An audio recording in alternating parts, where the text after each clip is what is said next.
Hello everyone, welcome to my channel creative concepts. आज से हम स्टार्ट करेंगे हमारे फार्मेसी प्रैक्टिस के यूनिट फर्स्ट को।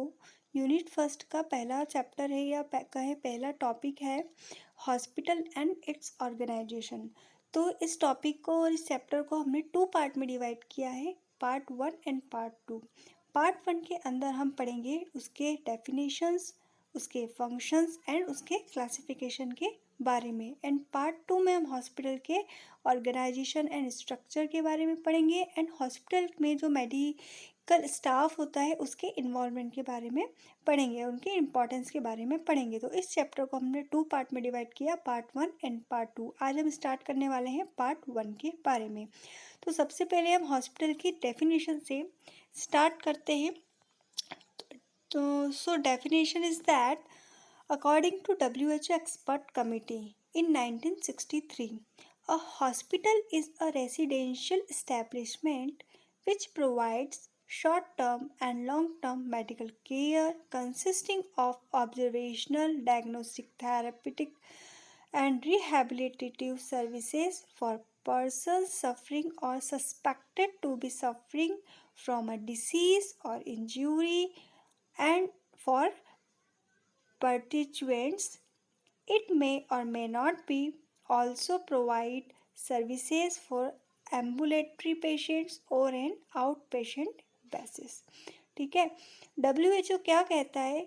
हॉस्पिटल एक तरीके से रेसिडेंशियल इस्टेब्लिशमेंट है। रेसिडेंशियल इस्टेब्लिशमेंट इसलिए कहा क्योंकि हॉस्पिटल के अंदर इन पेशेंट्स भी होते हैं, वहाँ का जो मेडिकल स्टाफ होता है वो भी वहाँ पे 24/7 काम कर रहा होता है। इन पेशेंट्स वहाँ पे 2 से 4 दिन या एक दिन से ज़्यादा रुकते हैं, वहाँ पर रहते हैं, वहीं पे ही सब कुछ अपना घर जो भी घर के अंदर जिस तरीके से रहते हैं उसी तरीके से हॉस्पिटल के अंदर रहते हैं। इसलिए WHO ने हॉस्पिटल को एक तरीके से रेसिडेंशियल इस्टेब्लिशमेंट कहा, जिसके अंदर short term and long term medical care provide की जाती है, जैसे कि ऑब्जर्वेशन करना पर्टिकुलर डिसीज़ का या पर्टिकुलर इंजरी का, उसकी डायग्नोसिस करना, मतलब पता लगाना कि क्या इंजरी है क्या डिसीज़ है उसे पता लगाना, उसकी थेरेपी करना मतलब उसका ट्रीटमेंट करना, और अलग प्रकार की रिहैबिलिटेटिव सर्विसेज भी वहाँ पर होती है, जिसमें पर्सन यदि सफ़र कर रहा है तो होगी, या फिर वो सस्पेक्टेड है किसी भी चीज़ को लेके, लाइक डिसीज़ हो गया, इंजरी हो गया, उसके लिए यदि वो सस्पेक्टेड है तो भी वहाँ पर वो जो भी उसकी केयर होगी वो वहाँ पे उसे प्रोवाइड की जाएगी। इट मे और may not also provide services for ambulatory patient और आउट पेशेंट, मतलब कि इन पेशेंट्स को और आउट पेशेंट को दोनों को ये मेडिकल केयर सर्विस प्रोवाइड की जाती है। अब इन पेशेंट्स की बात करते हैं। इन पेशेंट्स वो जो हॉस्पिटल के अंदर एक दिन से ज़्यादा रुक के अपना ट्रीटमेंट लेते हैं, और आउट पेशेंट वो जो हॉस्पिटल में आते हैं ओपीडी से अपना रजिस्ट्रेशन करवाते हैं, फिजिशियन से कांटेक्ट करते हैं, उनसे मिलते हैं, काउंसलिंग करवाते हैं, देन अपना ट्रीटमेंट लेके वो घर चले जाते हैं। तो उसको कहते हैं आउट पेशेंट सर्विसेज, और जो हॉस्पिटल के अंदर रह के अपना ट्रीटमेंट करवाते हैं उन्हें कहते हैं इन पेशेंट्स। अब बात करते हैं हम क्लासिफिकेशन ऑफ हॉस्पिटल्स की। क्लासिफिकेशन ऑफ हॉस्पिटल को हमने 10 टाइप्स में डिवाइड किया है, या कहें कि 10 टाइप से हमने हॉस्पिटल को क्लासिफाइड किया है। तो पहला क्लासिफिकेशन है बेसिंग ऑन ऑब्जेक्टिव्स। हॉस्पिटल को हमने कुछ ऑब्जेक्टिव्स में भी क्लासिफाइड किया है। बेसिंग ऑन ऑब्जेक्टिव्स के अंदर 3 बाइफर्गेशन है, 3 अलग से क्लासिफिकेशन है। पहला है जनरल हॉस्पिटल, दूसरा है स्पेशल हॉस्पिटल, तीसरा है टीचिंग कम रिसर्च हॉस्पिटल्स। मतलब कि आप लोगों ने सुना होगा मेडिकल कॉलेज हो गया, उसको हमने कहा टीचिंग कम रिसर्च हॉस्पिटल, जिसके अंदर टीचिंग भी की जाती है और हॉस्पिटल से रिलेटेड जो भी काम होते हैं, जो ट्रीटमेंट होती है, जो रिसर्च होती है वो भी की जाती है। इनके बारे में डिटेलिंग हम आगे करेंगे। नेक्स्ट है basing on administration, ownership, control और फाइनेंशियल इनकम, लाइक गवर्नमेंट और पब्लिक हॉस्पिटल, नॉन गवर्नमेंट और private hospital, semi government hospital, voluntary agency hospital. Third classification is that basing on length of stay, like short term or short stay hospital, stay less than 30 days. Long term और long stay hospital stay more than 30 days, मतलब यदि 30 दिन से कम patient यदि stay कर रहा है तो उसे कहेंगे शॉर्ट टर्म स्टे हॉस्पिटल, या फिर 30 दिन से ज़्यादा, 1 महीने से ज़्यादा, 1 से 1.5 महीने से ज़्यादा वो वहाँ स्टे कर रहा है तो उसके हम कहेंगे long term hospital. Now next classification, depending on types of medical staffs. एक होता है क्लोज स्टाफ हॉस्पिटल और दूसरा होता है ओपन स्टाफ हॉस्पिटल. बताएंगे इसके बारे में आगे. फिफ्थ क्लासिफिकेशन है basing on bed capacity like size. Small hospital up to 100 beds. जो स्मॉल हॉस्पिटल्स होंगे, छोटे हॉस्पिटल होंगे, उनकी बेड साइज कितनी होगी? 100 बेड्स की. मीडियम हॉस्पिटल मोर देन 100 और लेस देन 300 बेड, मतलब 100 से ज़्यादा होंगे पर 300 से कम बेड होंगे, वहाँ होंगे, वो होंगे मीडियम हॉस्पिटल. सी होगा large hospital more than 300 beds, मतलब 300 से ज़्यादा बेड यदि वहाँ पर फैसिलिटी है बेड की तो उसे हम कहेंगे लार्ज हॉस्पिटल. 6 नंबर का क्लासिफिकेशन है basing on types of care like primary care, secondary care and tertiary care. ये बहुत इंपॉर्टेंट है, अलग से इसका क्लासिफिकेशन पूछा जाता है, तो ये basing on type of care है, इसको आप अच्छे से पढ़ लेना. सेवंथ है by teaching affiliation like teaching hospital और non teaching hospital. Basing on system of medicine like allopathic hospital, Ayurvedic hospital, homeopathic hospital, Unani hospital, hospital of other system of medicine. Ninth classification is that basing on regionality like regional, district, Upjila health complex, union health and family welfare centers, community clinics. As per WHO classification, 10th वाला जो है वो as per WHO classification है. WHO ने भी अपना classification बनाया था, निकाला था, जनरेट किया था. तो पहला है रीजनल हॉस्पिटल, दूसरा है इंटरमीडिएट और डिस्ट्रिक्ट हॉस्पिटल और तीसरा है रूरल हॉस्पिटल. आगे देखते हैं क्या होता है. अब हम सबसे पहले बात करते हैं फर्स्ट कैटेगरी की, general hospital. General hospitals are meant to provide wide ranges of various types of health care but with limited capacity.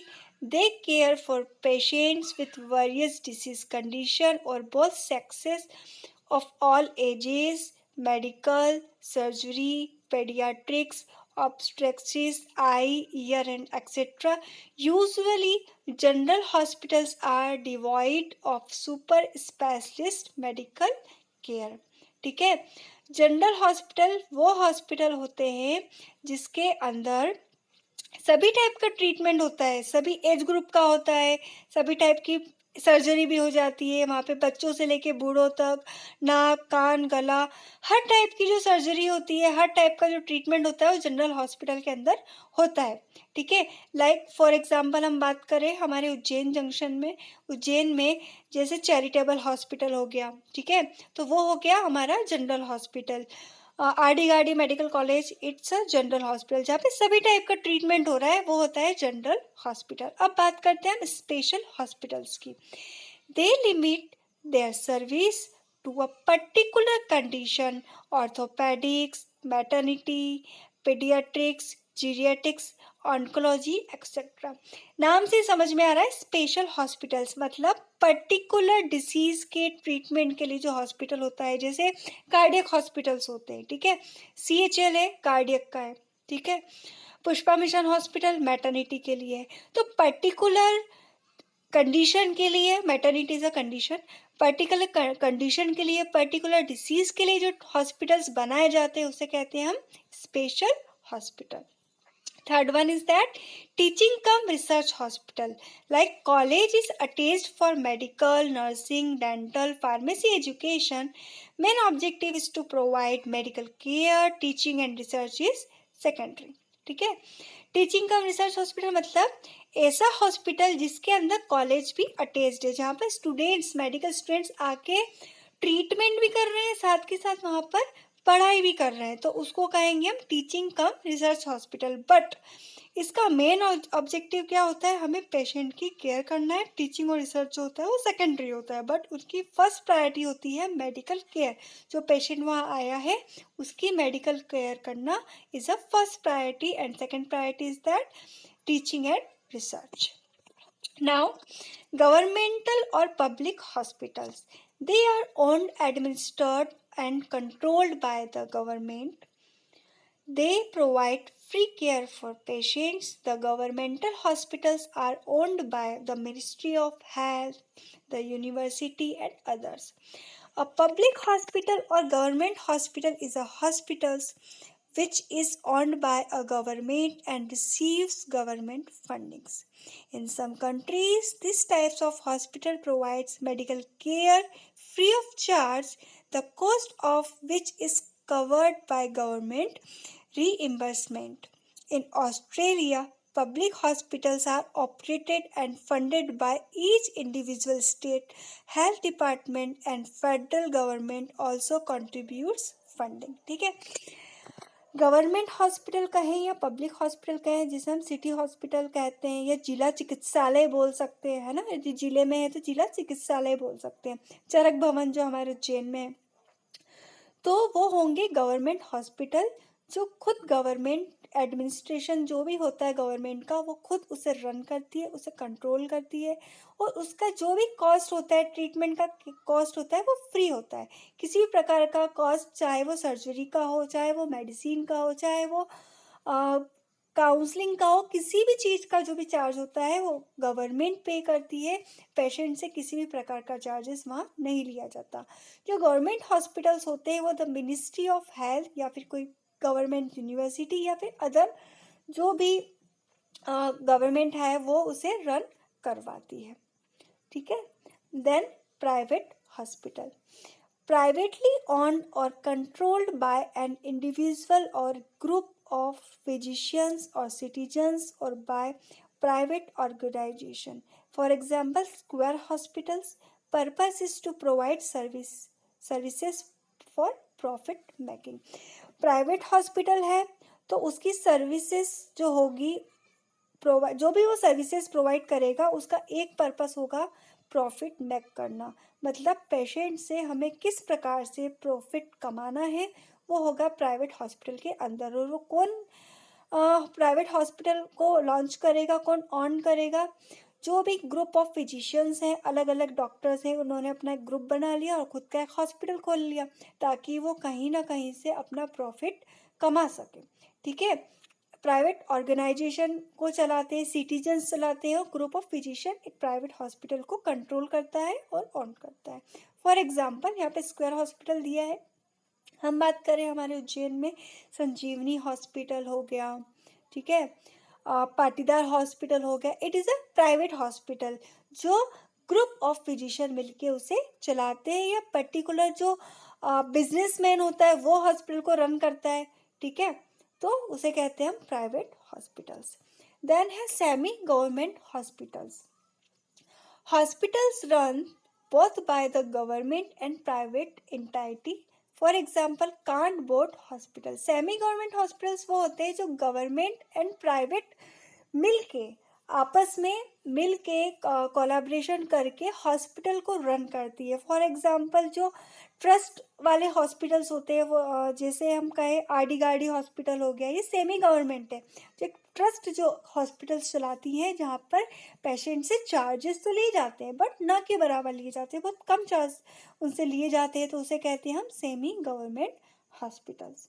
Now corporate hospitals which are public limited companies formed under the Companies Act, run on commercial lines, for example Apollo।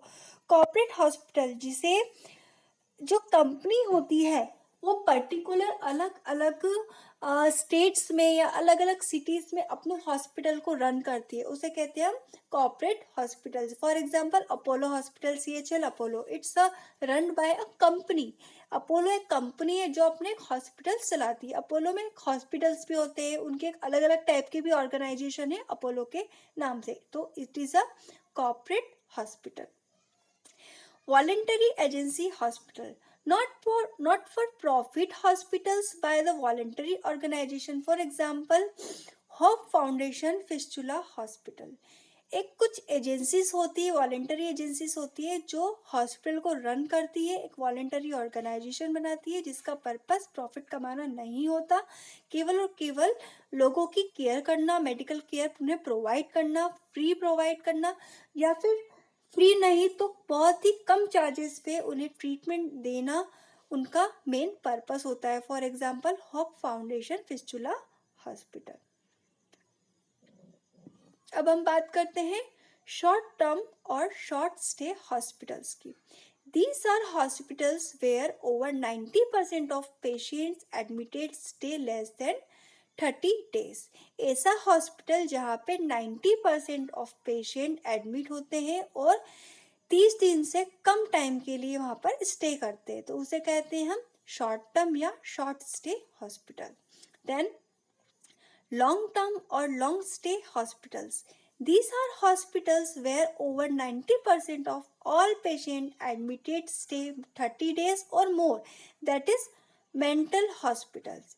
बहुत अच्छा example दिया है mental hospital का, जहाँ पर 90% of patients admit होते हैं 30 दिन या उससे ज़्यादा के लिए, उसे कहते हैं लॉन्ग टर्म या लॉन्ग स्टे हॉस्पिटल। जैसे मेंटल हॉस्पिटल जो होते हैं वहाँ पे पेशेंट्स को महीनों महीनों सालों सालों वहाँ पर उन्हें स्टे करना पड़ता है, तो वो हॉस्पिटल्स होते हैं लॉन्ग टर्म और long stay hospital. Short term में यदि आपने सर्जरी करवाई है किसी भी प्रकार की तो आपको 15 से 20 दिन वहाँ पर रुकना है, या फिर कोई पेशेंट कोमा में चले गया है, उसकी कोई ब्रेन सर्जरी होने वाली है, तो वो वहाँ पे 30 दिन से कम टाइम के लिए यदि समय गुजार रहा है तो वो हॉस्पिटल्स आते हैं शॉर्ट टर्म और शॉर्ट स्टे हॉस्पिटल। एंड जो लॉन्ग टर्म हॉस्पिटल्स होते हैं वहाँ की जो जितनी भी सुविधाएं होती है वो बहुत ज़्यादा अच्छी होती है और वहाँ पे पेशेंट को बिल्कुल घर जैसा माहौल देने की कोशिश की जाती है। Now next, closed staff hospital. Physicians are held responsible for all medical activities in the hospital, including the diagnosis and treatment of patient fee paying and emergency. Close staff hospitals क्या होता है, इसके अंदर फिजिशियंस होते हैं, उनकी responsibility होती है जो हॉस्पिटल के अंदर ही जो फिजिशियन हैं, जो हॉस्पिटल ने ही अपने कुछ फिजिशियंस को वहाँ पर अपॉइंट किया हुआ है और वो वहाँ पर और वहीं के ही फिजिशियन वहाँ पर जाके अपना काम करते हैं हॉस्पिटल में और अपनी मेडिकल केयर वहाँ पर देते हैं। वहीं पर ही उनकी डायग्नोसिस होती है, वहीं पे उनका ट्रीटमेंट होता है, वहीं से उनको उनकी फार्मेसी से मेडिसिन डिस्पेंस की जाती है, तो वो होता है close staff hospital. But open staff hospital इसके जस्ट अपोज होता है। Like this type of hospital permits other physician in the community to admit and treat patient to the hospital and treat them.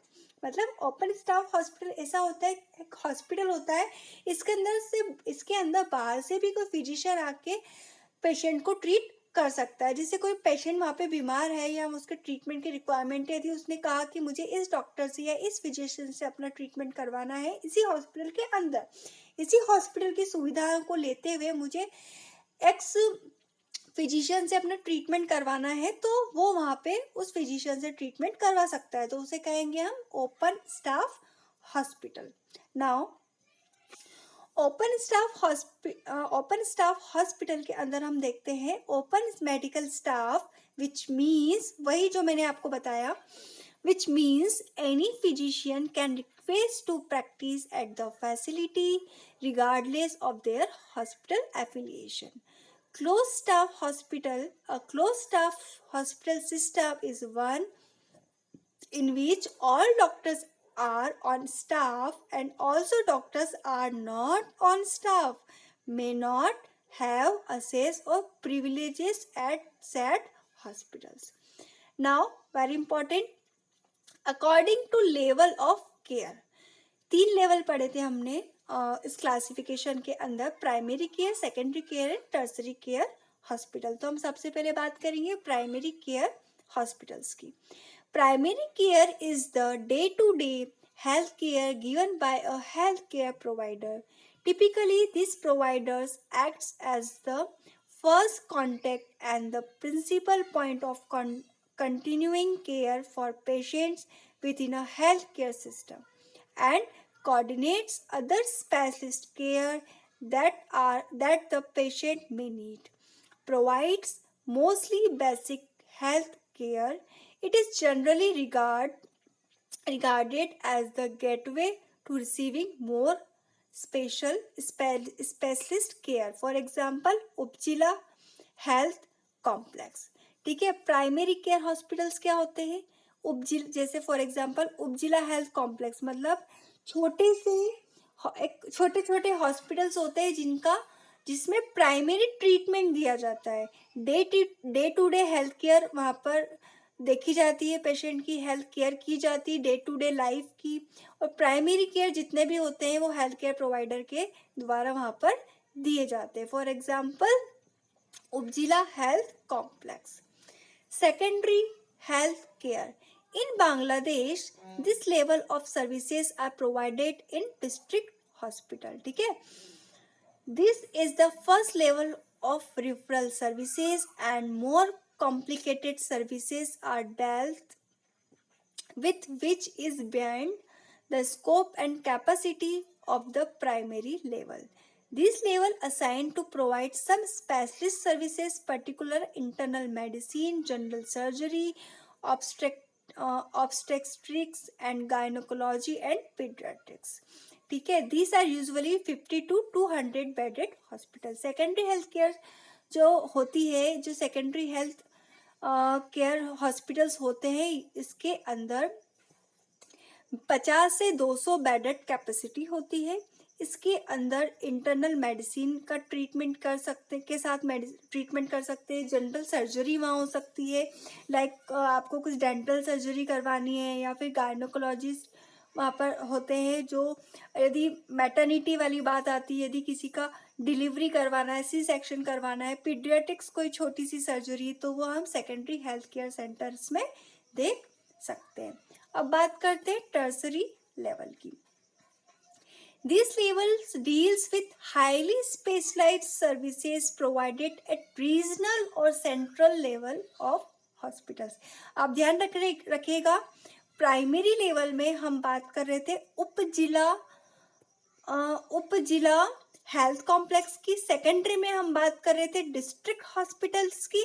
And tertiary में हम national and international level तक जा सकते हैं, central level of hospitals के बारे में. ठीक है, रीजनल जो होते हैं, रीजनल हॉस्पिटल्स या सेंट्रल हॉस्पिटल्स या कहीं नेशनल हॉस्पिटल, तो वो आएंगे हमारे टर्सरी लेवल ऑफ हॉस्पिटल्स में. These levels deals with highly specialized services provided at regional or central level hospitals, such as teaching hospital, super specialized hospitals like NICVD, NIO, BIRDEM, cancer hospital, chest hospital, infection disease hospital, mental disease hospital, and also include in this level. These institutes provide referral support to primary and secondary level health care. ठीक है, in hospitals के अंदर, in level के hospitals के अंदर जितने भी teaching hospitals आएंगे, मेडिकल कॉलेजेस आएंगे, वो इसके अंदर आ जाएंगे. उसके बाद जो कैंसर हॉस्पिटल्स आ गए, हमारे चेस्ट हॉस्पिटल आ गए, कोई पर्टिकुलर इन्फेक्शन डिसीज़ का हॉस्पिटल है वो आ गया, मेंटल डिसीज़ हॉस्पिटल वो आ गए. जो बड़े लेवल के हॉस्पिटल्स होंगे वो टर्सरी लेवल ऑफ हॉस्पिटल के अंदर आएंगे. और ये जो टर्सरी लेवल के इंस्टीट्यूट्स होंगे वो एक प्रकार से प्राइमरी और secondary level health care system जो होगा, जो वहाँ के सिस्टम के अंदर जो भी हॉस्पिटल्स आएंगे उनको वो सपोर्ट प्रोवाइड करेगा. This also includes divisional and national level of hospitals. WHO classification. According to WHO classification हमने देखा था 3 टाइप से हमने क्लासिफाइड किया था, रीजनल हॉस्पिटल, इंटरमीडिएट या फिर डिस्ट्रिक्ट हॉस्पिटल या रूरल हॉस्पिटल्स. एक्सपर्ट कमिटी के according in 1957 regional hospital provides complex range of treatment and highly specialized services, serves a larger area than a local hospital. For example, government medical college hospital, ठीक है। Regional hospitals क्या होते हैं, एक प्रकार से provide करते हैं कॉम्प्लेक्स रेंज ऑफ ट्रीटमेंट का, हाईली स्पेशलाइज्ड सर्विसेज वो प्रोवाइड करते हैं। लोकल हॉस्पिटल हम उसे कह सकते हैं, फॉर एग्जांपल कहीं पर भी यदि गवर्नमेंट मेडिकल कॉलेज हॉस्पिटल है या कोई गवर्नमेंट हॉस्पिटल है तो वो आएगा रीजन के अंदर है, तो वो होगा रीजनल हॉस्पिटल। Then है intermediate or district hospital. A district hospital typically in the major health care facility in its locality. For Bangladesh, in a district level, specialty services in major discipline, for example, medicine, surgery, gynec, etc. District hospital के अंदर हमने देखा था जो secondary level of hospital हमने ऊपर पढ़ा, उसी टाइप से हम डिस्ट्रिक्ट हॉस्पिटल या इंटरमीडिएट हॉस्पिटल की बात कर रहे हैं। बांग्लादेश के अंदर वो डिस्ट्रिक्ट लेवल हॉस्पिटल्स कहलाते हैं। स्पेशलिटी सर्विसेज जो होगी वो इसके अंदर इन्हीं टाइप के हॉस्पिटल्स के अंदर आएगी, जैसे मेडिसिन्स हो गई या फिर किसी भी प्रकार से सर्जरी हो गई या गायनेकोलॉजिकल ट्रीटमेंट हो गए, तो वो सारे देखने को मिलेंगे कहाँ पर, डिस्ट्रिक्ट हॉस्पिटल के अंदर। अब बात करते हैं rural hospital. Remote hospitals with small number of beds and limited services capacity. It should have 20 to 100 beds. उपजिला health complex in Bangladesh. Okay, ये पूरा WHO क्लासिफिकेशन है, ये को रिलेट कर रहा है हमारे primary, secondary and tertiary care level of hospital से, ठीक है। रूरल हॉस्पिटल्स के अंदर क्या होगा, रूरल हॉस्पिटल को हम primary care, primary level of hospitals भी बोल सकते हैं। जैसे इसके अंदर स्मॉल नंबर ऑफ बेड्स वाले जो हॉस्पिटल्स होंगे, जैसे 20 से 100 तक के बेड वाली कैपेसिटी वाले हॉस्पिटल्स है, वो आएंगे रूरल हॉस्पिटल के अंदर, जिसके अंदर प्राइमरी ट्रीटमेंट किया जाएगा पर्टिकुलर डिसीज का, पर्टिकुलर इंजरी का, तो वो आएंगे रूरल हॉस्पिटल के अंदर। फॉर एग्जाम्पल उपजिला हेल्थ कॉम्प्लेक्स इन बांग्लादेश। यहाँ तो बात हमने कर ली क्लासिफिकेशन की, हॉस्पिटल के क्लासिफिकेशन की एंड उसके डेफिनेशन की। अब हम बात करते हैं हॉस्पिटल्स के फंक्शन की। तो हॉस्पिटल्स के फंक्शन टू टाइप से हम देख सकते हैं, पहला है इंट्राम्यूरल और दूसरा है एक्स्ट्राम्यूरल। इंट्राम्यूरल के अंदर आएगा services within the wall of hospitals, and extramural में आएगा services outside the wall of hospital, for example OPD, outreach services, medical camps, immunisation programmes, ठीक है। इंट्राम्यूरल मतलब कि हॉस्पिटल के अंदर रह के जो ट्रीटमेंट किया जाता है, हॉस्पिटल का मेडिकल स्टाफ जो रिस्पॉन्सिबिलिटी उसकी जो भी होगी वो हॉस्पिटल के अंदर होगी, वो होगा इंट्राम्यूरल हॉस्पिटल फंक्शन। एक्स्ट्राम्यूरल में मतलब जो भी सर्विसेज होगी हॉस्पिटल की रिस्पॉन्सिबिलिटीज होगी, हॉस्पिटल्स के अपने जो फंक्शंस होंगे वो हॉस्पिटल के बाहर होंगे, जैसे OPD सर्विसेज हो गई, आउट पेशेंट डिपार्टमेंट। OPD का फुल फॉर्म होता है आउट पेशेंट डिपार्टमेंट, तो OPD सर्विसेज हो गया, आउटरीच सर्विसेज हो गया, मेडिकल कैंप्स लगाने अलग अलग जगह जाके, या फिर इम्यूनाइजेशन प्रोग्राम्स करवाना है, तो वो सारे होंगे एक्स्ट्रा म्यूरल सर्विसेज के अंदर। अब हम बात करते हैं फंक्शंस ऑफ हॉस्पिटल। तो पहले हम बात करेंगे इंट्राम्यूरल फंक्शंस की। तो पहले इंट्राम्यूरल में पहला टाइप है थेरापेटिक के अंदर diagnosis, curative, rehabilitative services, care of emergencies, ठीक है। तो ये सारे फंक्शन है थेरापेटिक के। दूसरा है प्रिवेंटिव, इसके अंदर आएंगे antenatal and postnatal services, well body clinics and immunization schedules, family welfare services, control of communicable diseases, health education। Third है एजुकेशन। पहला है इसके अंदर medical, undergraduate and postdoctoral nursing education, इसके अंदर भी वही undergraduate, postgraduate and doctoral speciality, paramedical and community health. Fourth है research, clinical medicine, hospital administration. तो इंट्राम्यूरल के अंदर हॉस्पिटल के फंक्शन हम देखेंगे, तो पहला फंक्शन है थेरापेटिक, दूसरा है प्रिवेंटिव, तीसरा है एजुकेशन एंड चौथा है रिसर्च। अब हम बात करते हैं एक्स्ट्राम्यूरल फंक्शन के बारे में। तो आउट पेशेंट सर्विसेज जितनी भी होगी, बाहर जाके ओपीडी में जो भी पेशेंट के लिए हमें केयर करनी, जो भी उसकी मेडिकल केयर हमें करनी है, वो आएगी एक्स्ट्रा म्यूरल के अंदर। Home care, outreach and domiciliary services होगी, और जो भी मेडिकल कैंप लगाने हैं वो सब आएगा किसके अंदर, एक्स्ट्रा म्यूरल फंक्शन के अंदर।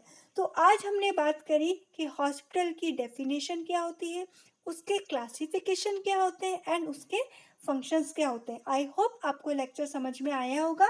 Thank you so much.